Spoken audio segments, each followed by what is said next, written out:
Usai menjalani pemeriksaan di Ditreskrimsus Polda Metro Jaya, S dicecar 48 pertanyaan oleh penyidik. Seperti pemeran lainnya yang sudah diperiksa, S mengaku tidak tahu film yang diperankannya adalah film porno. Pada pemeriksaan kemarin, S juga menyerahkan barang bukti berupa naskah film Keramat Tunggak yang diperankannya, serta bukti perjanjian kerjasama antara dirinya dan rumah produksi film porno. Salah satunya, jika nanti film itu bermasalah, dirinya tidak ikut bertanggung jawab. Dalam kesempatan itu pula, ia menyebut bahwa dirinya merasa dieksploitasi oleh PH kelas bintang. Sebab meski dirinya mengaku mendapatkan naskah dari rumah produksi tersebut, namun banyak adegan yang harus ia lakukan yang tidak tertulis di naskah. Lebih lanjut, ia juga tidak mengetahui bahwa film yang diperankannya adalah film porno. Dirinya mengira film tersebut adalah film dewasa bergenre religi. Terkait dengan film porno tersebut, Direktorat Reserse Kriminal Khusus Polda Metro Jaya telah memeriksa 14 pemain. Penyidik juga akan meminta keterangan ahli sebelum melakukan gelar perkara. Untuk mengetahui perkembangan penyidikan kasus ini, kita sudah terhubung dengan Anwar Fuadi dari Polda Metro Jaya. Adi, bagaimana hasil pemeriksaan para pemain dan kapan gelar perkara akan dilakukan? Ya, benar sekali Egan. Polda Metro Jaya dari Direktorat Krimsus Polda Metro Jaya ini sudah melakukan pemeriksaan terhadap 14 pemain yang menjadi saksi dalam kasus produksi video porno kelas bintang di Jakarta Selatan. Jadi memang dari 16 yang sebelumnya dijadwalkan untuk dipanggil, 14 sudah diperiksa, namun 2 lagi ini masih ditelusuri alamatnya karena belum didapati alamat yang benar begitu terkait dengan 2 orang saksi ini. Dan setelah nanti didapati alamat yang benar, maka 2 orang saksi ini akan kembali dilayangkan surat pemanggilan untuk segera bisa memberikan keterangannya di Polda Metro Jaya.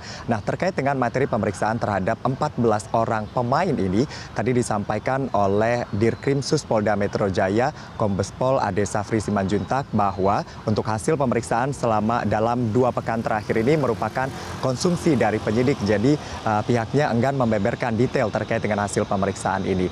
Namun yang pasti kalau kita lihat begitu ya, kalau kita ikuti dalam 2 pekan terakhir pemeriksaan terhadap 14 orang ini, mereka mengaku menjadi korban. Ada yang mengaku juga dijebak, ada yang mengaku kemudian skenario yang mereka terima tidak sesuai dengan pada saat eksekusi produksi film porno tersebut. Namun disampaikan oleh Dirkrimsus Polda Metro Jaya, tentunya para saksi ini memiliki hak untuk menyampaikan apa yang mereka rasa dialami, apa yang mereka ketahui terkait dengan hal ini. Terkait mereka mengaku sebagai korban, ini tentunya penyidik memiliki mekanisme tersendiri untuk menilai keterangan dari para saksi yang sudah dihadirkan, yang merupakan pemain yang terlibat dalam produksi 120 film porno dari PH kelas bintang di Jakarta Selatan ini. Dan selain memeriksa para saksi yang merupakan pemain, dan Polda Metro Jaya ini dalam pekan ini, tadi disampaikan dalam pekan ini diupayakan akan memeriksa 6 saksi ahli. 6 saksi ahli ini merupakan ahli ITE, lalu kemudian ahli pidana, dan juga ahli terkait dengan pornografi.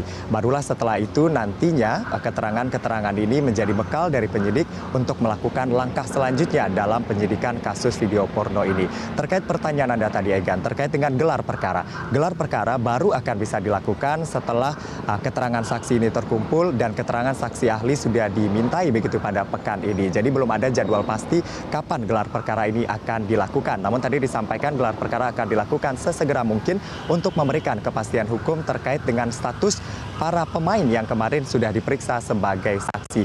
Dan tentunya nanti apabila ada 2 alat bukti yang cukup, lalu kemudian dari hasil pemeriksaan yang dilakukan penyidik dirasa layak untuk menaikkan status saksi menjadi tersangka, jadi kemungkinan nanti akan ada dari pemain ini yang statusnya akan dinaikkan menjadi tersangka. Kalau kita lihat lagi begitu dari keterangan yang disampaikan oleh Kombes Pol Ade Safri Simanjuntak sejak awal, bahwa para pemain ini bisa saja dijerat dengan Undang-Undang Nomor 44 Tahun 2008, yang mana semua pihak yang terlibat dalam produksi pornografi termasuk yang menjadi objek ini bisa dijerat dengan pidana, sehingga ini juga yang akan berpotensi nanti menjerat para pemain ini berdasarkan keterangan-keterangan mereka. Meskipun mereka mengaku sebagai korban, tapi kita tahu ada yang main lebih dari 1 judul film, dan juga mereka terbukti juga dari hasil yang dikumpulkan oleh penyidik juga menerima bayaran dari apa yang mereka perankan. Kita masih akan tunggu seperti apa prosesnya dan perkembangan penyidikannya. Untuk sementara demikian yang dapat kami laporkan dari Polda Metro Jaya. Kembali ke studio, Egan.